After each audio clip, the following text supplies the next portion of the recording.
Well, as an IB student, I was an IB student, and what I found to be very helpful for me was just having a planner for my 2 years, and I would have all of my assignments, major deadlines on there, and just use it every day in conjunction with whatever else I was doing.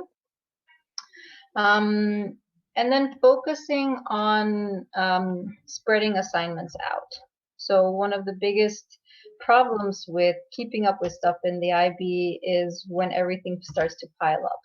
So trying to do the daily assignments on time, not have them pile up, and trying to meet draft deadlines on time, just because it's a process. It's not the final thing, but you can get meaningful feedback, and it takes away a lot of the load, I would say.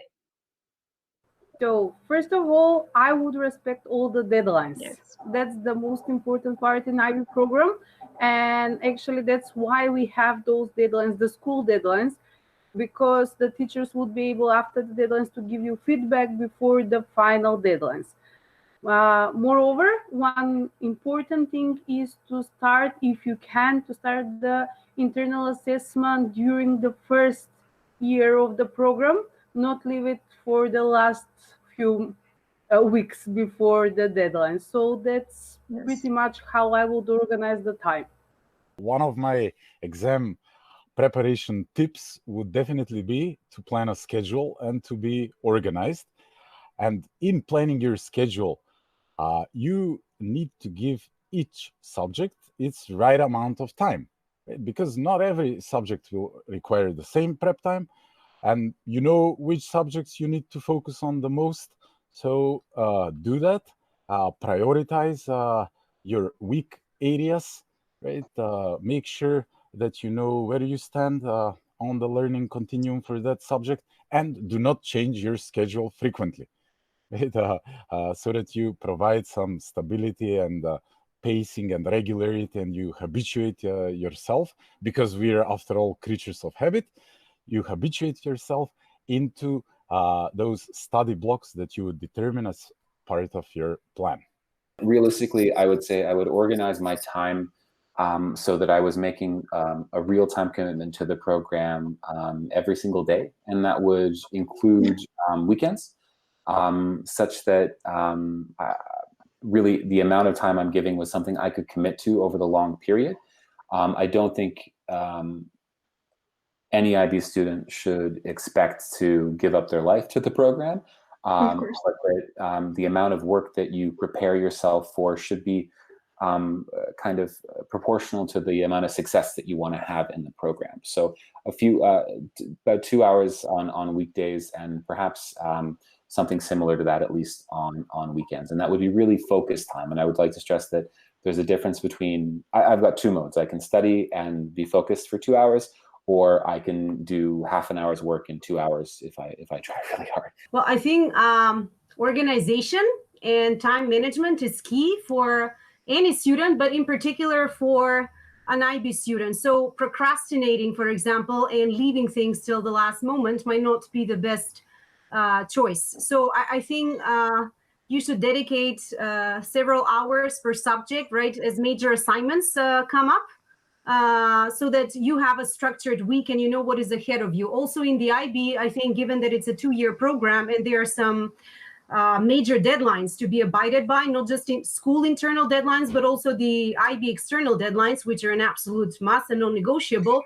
You just need to plan wisely to see what is the next big upcoming task, so that you don't scramble for time, you know, when the day arrives. So just to sort of plan out, given the 6 subjects that you have and what are the major assignments in terms of the deadlines, what is the most important thing coming?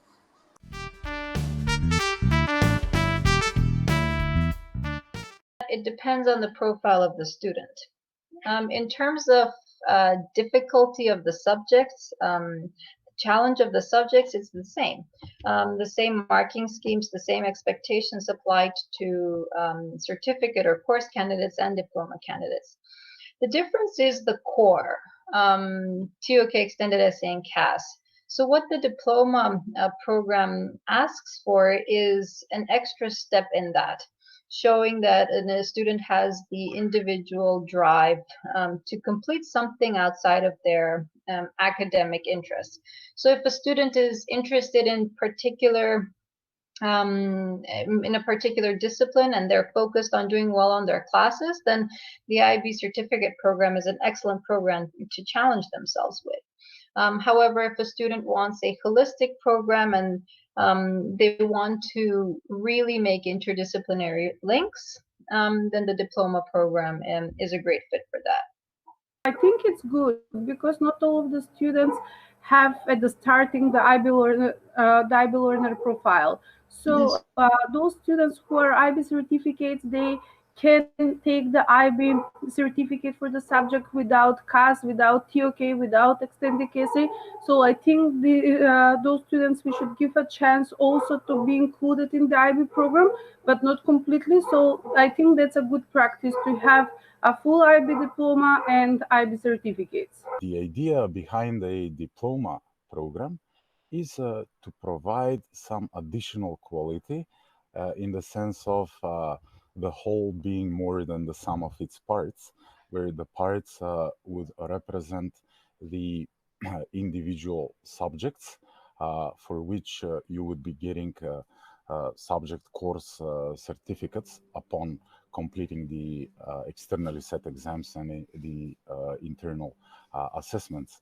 So if I were to think about these two options, whether to pursue course certificates or the whole diploma, I would again reflect on myself as a learner, as a knower. I would reflect on my goals because if I want to pursue a versatile education, if I'm up for lifelong learning, if I know not only seek depth, but also breadth of learning experiences, I would opt for the full diploma program.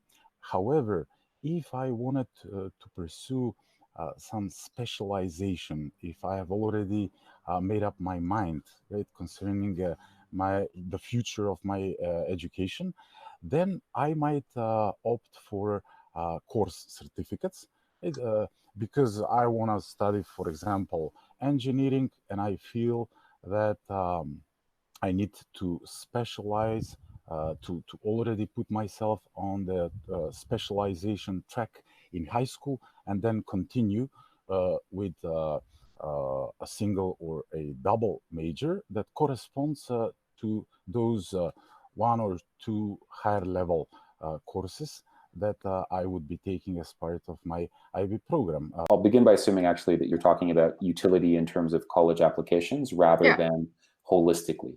And if we're talking just about college applications, I'll preface my answer by saying that guidance counselors, our college counselors, they're the ones who should answer this. But from my understanding, the diploma program in and of itself is not inherently better than you taking certificates and doing well in the certificates that you're taking, because very often you might be applying to a program in the natural sciences or technical sciences or even in humanities, where the courses that you're taking in IB are not related to what you'll be studying later and at a slightly higher level than you would be studying otherwise. Yeah. And so there can be a lot of I don't want to say wasted effort, but effort spent on something that really should be a passion project rather than related to what you're doing. And so I think if I hear from students who know more or less what they want to study when they're done with their whatever exposure it is to IB, and have chosen carefully which subjects they want to take as a certificate, and then dedicate themselves to doing really well in those, that I think that would be a much better solution, because I don't think that the full diploma program is necessarily something that works for everyone. I would say that any opportunity for a student to challenge himself or herself by taking on some IB subjects or the full diploma is important as the school is offering it. I can speak from a counseling perspective. I would say choosing the IB is, a wise step for the future because it's an internationally or globally recognized program. It's standardized. And it was originally introduced, for children of diplomats who were traveling all over the world, and they needed some structured, unified program and a diploma that would be globally recognized. So if you have the IBDP, that means your doors are open to whichever university path you want to pursue in the future. So a full IBDP would be required to study at state universities in Europe. And it is also widely recognized in the States as well. So, for example, if you only have a couple of IB certificates, you would need to have an additional qualification if your choice of university degree would be on state European universities, because US high school diploma alone would not be sufficient. That said, before entering the whole IBDP story, you really need to be aware of the expectations, of the workload, and to make sure that this is something that you can balance, all right? That this is something that is reflective of you. So in the past, there were students who wanted to combine different types of approaches. So to take the regular diploma and couple of IB certificates or AP subjects and IB certificates, and that worked as well. But if they can pursue the full IBDP, I think it would be easier later on in terms of diploma recognition.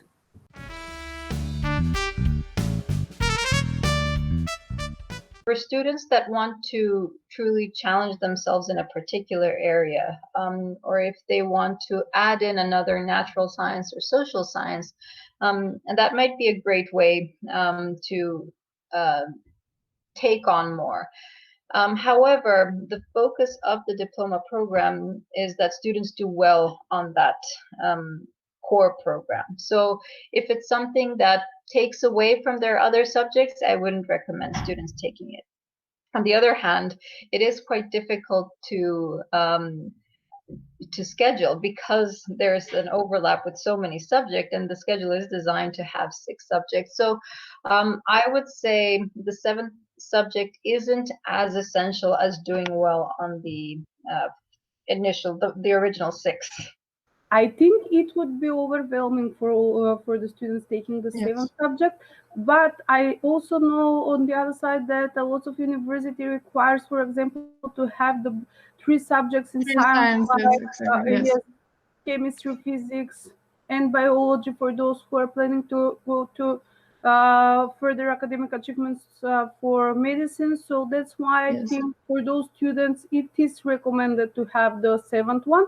But for all the other students, I think it would come very overwhelming to have the 7th subject. As far as I know, and this is mostly based on student feedback, even if you choose and attend classes for a 7th subject, before the exams, before the examination session, you would have to say which one to be counted towards your final score.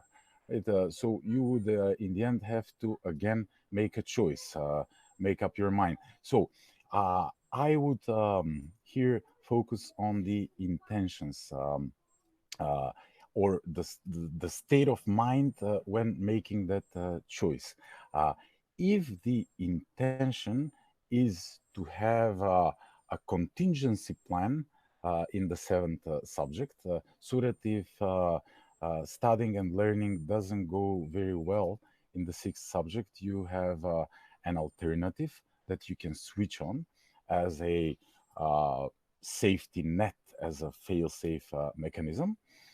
And there would, in such cases, I think that the student should better make up their mind in advance, rather than enroll in both classes and then disperse their mental energy and focus on both. In the case where I would recommend the taking of a 7th subject, would be the one where the student simply cannot decide between 2 subjects, or feels that the 7th subject complements the learning experiences and the knowledge from the first subject, so that they go on parallel tracks with the sixth and the seventh subject, and they end up richer in their knowledge and skills. So again, my motto for exam preparation and for other decision-making processes in life would be to know thyself. Well, that would really depend on the student and what they were hoping to get out of it. So as it relates to the utility of that choice with regard to college applications, I would defer to a colleague who would be able to answer that, because I certainly can't. But based on what I know and understand of the workload that's expected of students who are doing the full diploma program, adding something else onto your plate is really a serious commitment. And I don't know many examples where that's led to a great amount of success overall. But honestly, I think that the key in life, and the same as a student, is to find things that you enjoy and enjoy learning about. And if you've got another subject that you want to learn about, then by all means, go for it. Just plan for it. That's all. It's quite a challenge. I know some students have done it. But I would say perhaps 6 would be best if you think that having 7 would impact the overall results of the full IBDP. So in some cases, you may be sort of, if I can say, compelled or forced to take the 7th. If, let's say, you want to study medicine, and they might ask you to have the 3 natural sciences. So in that case, I would say you must take it. But otherwise, I think the way the IB is structured, having 6 courses plus the core components is quite sufficient.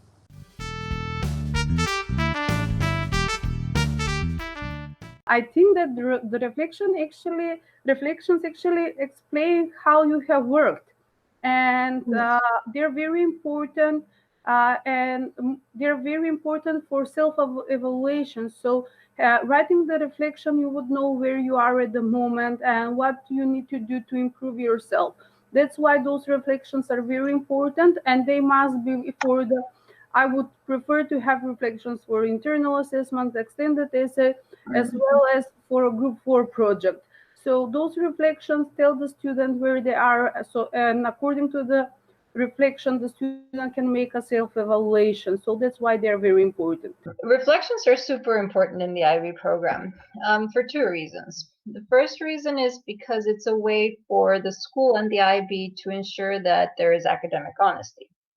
So reflections are a way for teachers to catch up with students who are in the process of writing a draft. They're a way for the IB to ensure that a student has written that piece of work and that they have truly and meaningfully invested their time in it. And on the other side, reflections are a good way to build those learner profile traits that the IB wants IB students to have. Thinking about the writing process, the research process, the learning process, and assessing, evaluating what things worked and what skills were developed in the meantime. I think reflection is important in all subjects. It's especially important in TOK and the extended essay and everything we do there, and why it's required in the actual assessment in the end.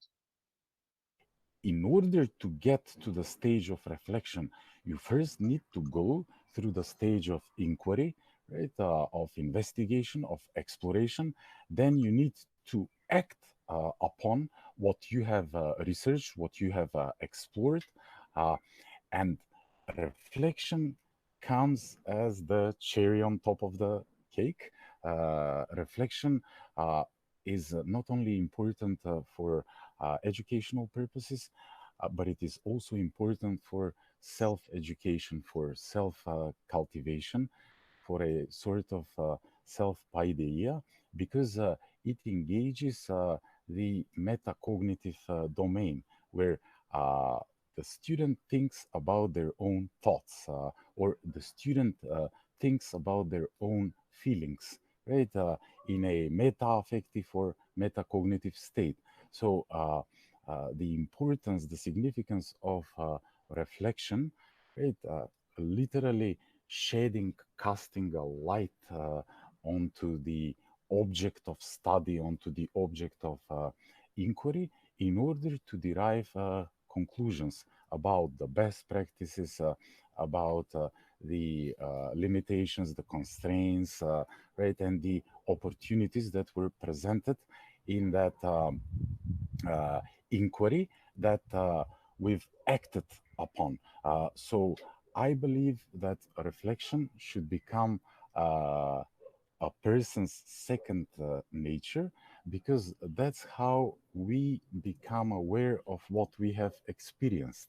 I think the IB is not just about academics, it's also about students, reflecting on their own growth and what they have learned through this process.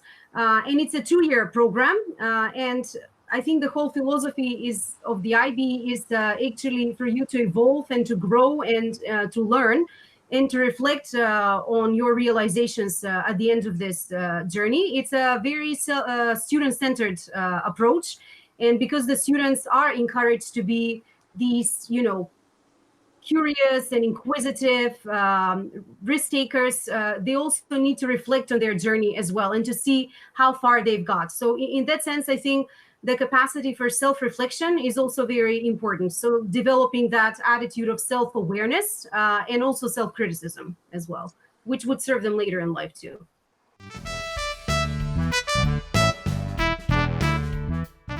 So mental health, I think, is one of the biggest issues with IB students.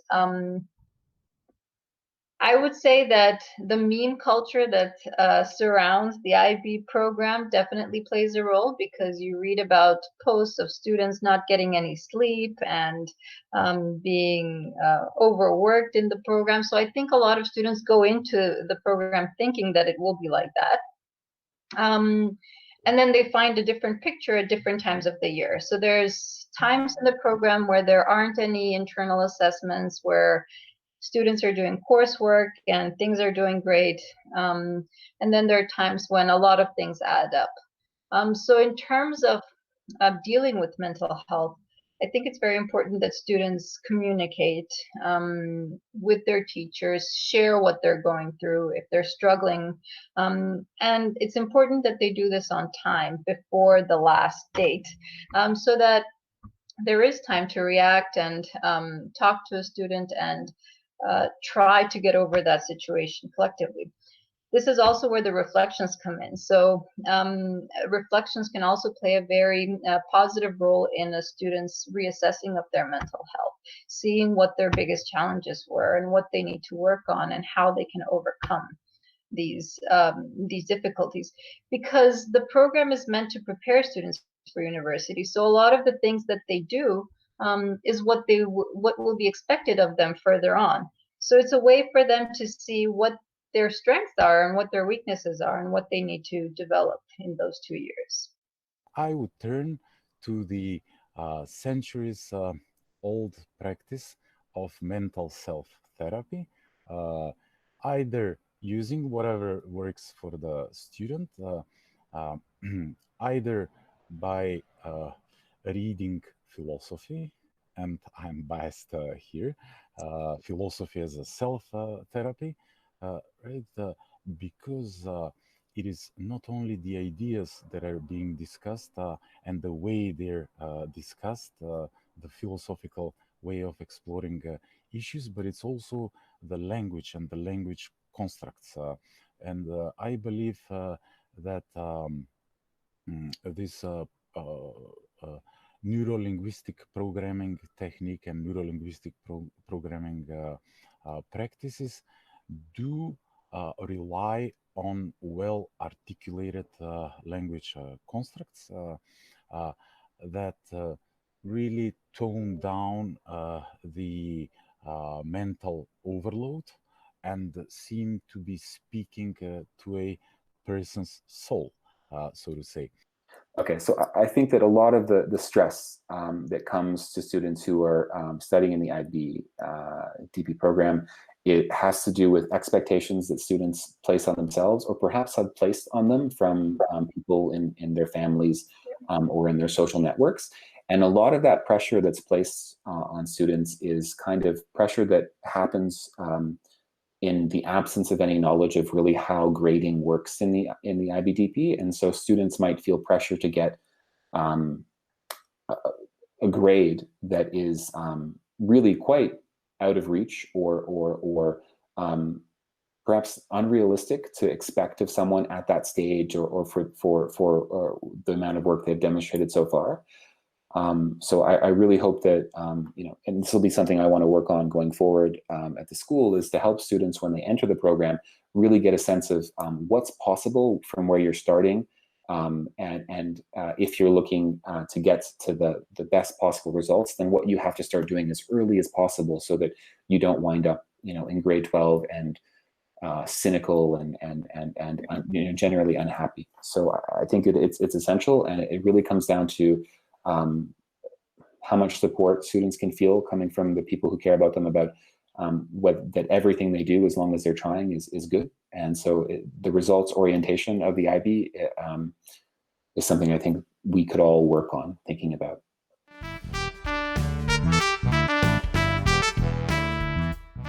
There are several things very important. First is the laboratory experiments. So because part 3, paper 3 is focused on experiment design questions. So the student should know how to make their own experiments. So they should try to work individually on those experiments. Not everything should be instructed by the teacher. So that's one way how the students can prepare for physics. And the other thing about paper 1 and paper 2, using a lot of past papers questions and going to classes.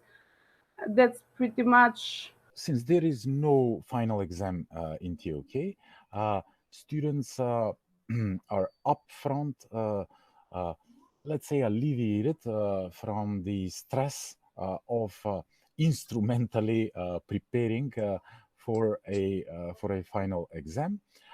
However, this should not then devolve into the extreme of not caring much about TOK as compared to the other subjects. Interestingly, my answer to this question might have been different up until now, because now I'm taking an online workshop for the new Theory of Knowledge guide that we would start implementing as of now, September 2020. So in the new guide, there is a core theme and optional themes, very similar to the IB subjects. Right? So the core theme in the new guide is the knower and knowledge, or simply knower and knowledge. So the central focus is placed on the student as a knower. And in this way, the IBO tries to center position TOK so that it feeds from the inquiry, action, or reflection processes in all the other subjects, where all these learning experiences converged onto the knower, who now reflects on themselves, on what they take as knowledge, right? How they differentiate between opinions, beliefs, and knowledge, right? What claims do they find contestable and why? Whether they trust authority, and again, why? So it is so much about the knower in the new TOK guide that my advice to the new coming IB students would be to be themselves, right? Because the new TOK guide is about you. There are several components to it, of course, as I'm sure you're aware, for other subjects as well. And so preparation comes down to really two areas. And one is form, and the other is substance. And what we spend a lot of time doing in IB history classes is getting at the the form, surprisingly. A lot of time is spent really covering how it is you approach the questions that are asked of you. And so when it comes to preparation, I think students have to be aware that a lot of what they're doing is going to be reading and learning about the historical periods that we're covering on their own, so that they can bring this information to bear and then use the tools that they're given in class to really become an effective and insightful student of history. So I think to prepare for an exam, you need a structure in terms of how you build up your declarative memory. And so that means really advanced note-taking skills. It means systems for mnemonics memorization. And it also means a really strong grasp conceptually of some of the issues that are discussed throughout the different topics that we look at, be it different forms of political organization or different perspectives on historical periods. And so some of these things are abstract, while others involve you just really learning to remember well and remember quickly. So I think having opportunities for writing, for doing mock exams more than once is pretty helpful. Learning strategies that would help. And also I think it's helpful when students see examples of good and bad writing. So they familiarize themselves with what the IB examiners are looking for. English itself, it's a very creative subject, but at the same time in the IB, you need to pay attention to all of the criteria that you're being assessed on. So you need to ensure that all of those elements of the criteria are included and that you address them appropriately in the exam. So I would say doing more mock exams and also seeing examples of good work, of practice papers, paper 1, paper 2, and see what are actually the types of essays that get graded highly. So to have a sense of what it is that examiners are looking for, and it's also helpful to see the comments that the examiners are giving pertaining to those different criteria. So you always need to have the criteria in mind when you're writing an essay in that sense.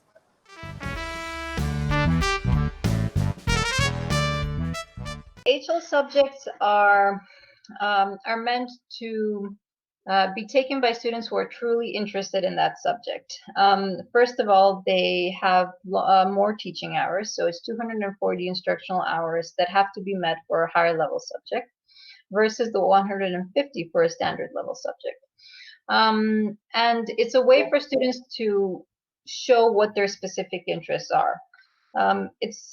The IB program is specific in that it's holistic. It asks of a student to take a subject from all disciplines, even if they might not be very interested in one. On the other hand, it does allow students to navigate their interests based on what they want to do further on. So higher level classes do have more instructional material. There might be more assessment components versus the standard level course, more teaching hours, and they truly are a preparatory college level course in terms of the challenge that they pose. There is a huge difference in the topic studied. So, and actually that's the only difference. Everything else is the same for physics. So they will pretty much, for the core program, they will have the same questions, but there is additional material for the high level students. All of the students should study the same way. All of the students should prepare the same way. All of them should do the same laboratory experiments. Just the high level student, they will need a little bit more, they will have a little bit more material, so they will need a little bit more time, but the way of studying and the way of preparing is completely the same for the standard level and the high level students. For IB history, there's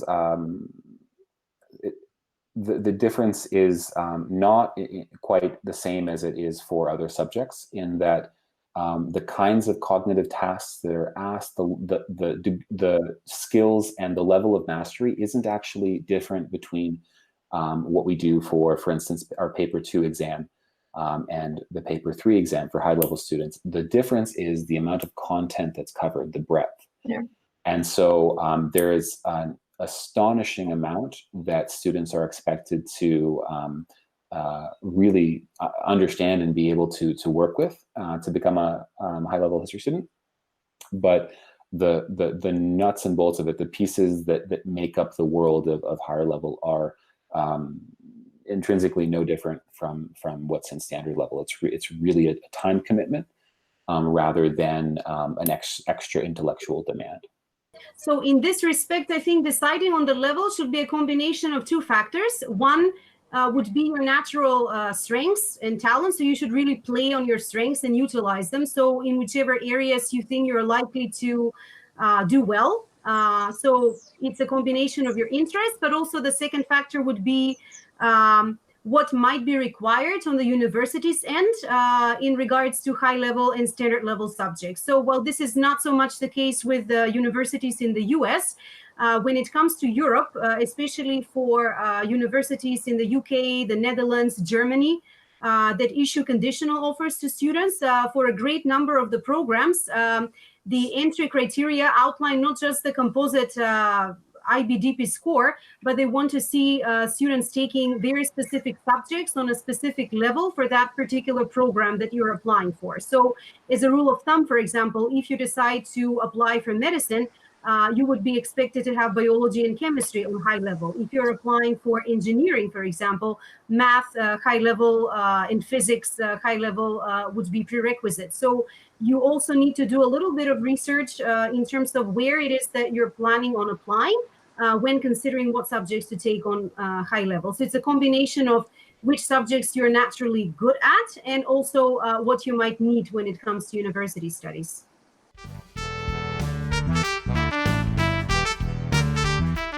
Of course, the IB program can be very fun, especially because it asks of students to think outside of the box. It really asks of students to do the learning on one hand, but on the other hand, think about what their place is in the world. Think about what kind of an impact they can have on the world. And the core value in the IB programs is international mindedness, learning to become a global citizen and having a positive impact. And so this can be done through several ways. CAS is one way in which students can really take their learning outside of the classroom and develop skills that they are truly interested in, that might not fall into an academic discipline. And then they have TOK, where they can really start to think a bit critically on what they're doing, on institutions that guide us in life. So it can be a great challenge to get out of your comfort zone in that way. I think it can be because, especially in my subject, we have a lot of experiments, and in all other subjects, I think the students should work individually, but most of the time they should study in groups, and peers evaluation is very important, and I think that part can make IB very interesting.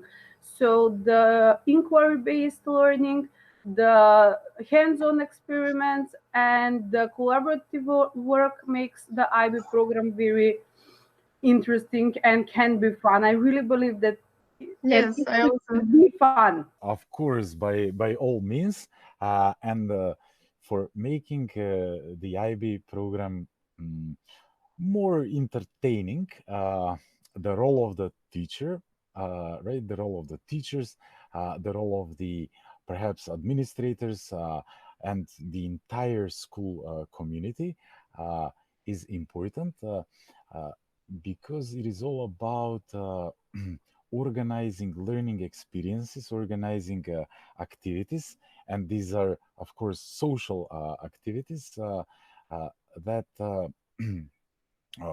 would bring all learners and teachers together, right? Even if it's a knowledge ball exhibition match where students play against their teachers, right? It could count towards a valuable social learning experience, and could be, a similar format could be used for organizing IB learning experiences. There's so much we can do, not only in terms of CAS and fundraisers, something that we see almost on a regular basis at Nova, right? Students selling some cookies, right? Or the robotics club organizing an exhibition, a presentation of their newly constructed robot. But we could also apply this social format that engages the entire community, that is outside of the classroom, for organizing IB activities. This year I saw some interventions by IB students on the works of art exhibited through the school, and I liked that practice. It makes for more entertaining learning experiences. So if we want to make the IB fun, at some point we need to set the books aside, go outside of the classroom, and engage in something meaningful, in something social, that we could later on reflect on as part of our learning portfolios, right? As part of our assessments. I think, of course, this can be fun. Of course, if you go into it to have fun, you will have fun. If you go into it to have fun by learning about these subjects, then you'll have a blast. Now, that becomes especially true once you've built a relationship with your subject teachers, and you've established yourself as someone who doesn't need reminders to do the bare minimum, but rather someone who looks at what's there and thinks, I'm going to actually read and think about this. And then you start showing up to class and you start doing things outside of class that are all about you getting your hands dirty with the thing that you're learning about. And for most subjects, that's possible to a large degree. And so this should be one of the most fun and rewarding experiences of your life. Hopefully for as many of the subjects as you can find that are interesting to you. And so it should be entertaining. And I really hope that everyone gets that joy from at least a few subjects if they're DP students. From my experience this year, I can say that it can be a great deal of fun. Usually students center on, the deadlines and how stressful it is to be an IB student. You have all these fun meme pages, developed, to the stresses of being an IB student. But I think, it also takes a certain type of student to be an IB student, and the approach in the IB as well.